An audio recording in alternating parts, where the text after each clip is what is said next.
ঝলমলে নীল আকাশ যেন এক অপূর্ণ ক্যানভাস। হঠাৎ করেই উত্তরের দিক থেকে ছুটে আসে কালো মেঘের ঘন ঘটা। সেই মেঘে যেন জমে আছে অগণিত বৃষ্টির গান।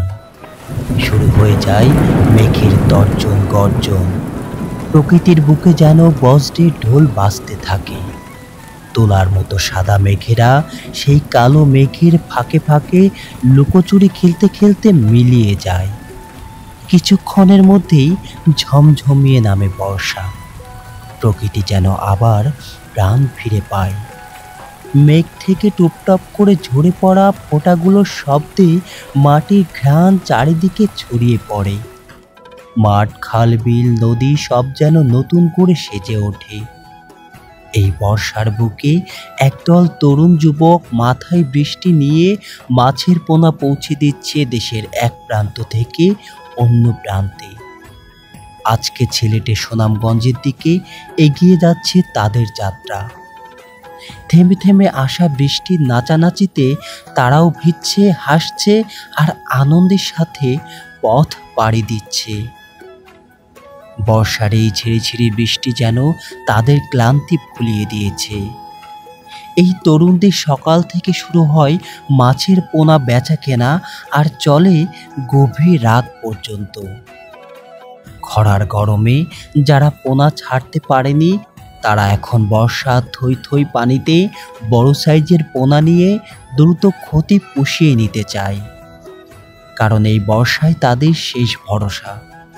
এখন সিজনের মধ্যবর্তী সময়, তাই দ্রুত চাষি ফল পাওয়ার জন্য বড় পোনার দিকে ঝুঁকেছে সবাই। যশোরের চাষটা যেন বাংলাদেশের মাছের রাজধানী।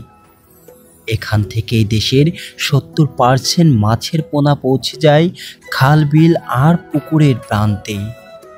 এই মাটির সাথে মিশে থাকা তরুণরা বৃষ্টি ঝড়কে থামিয়ে রাখতে পারে না।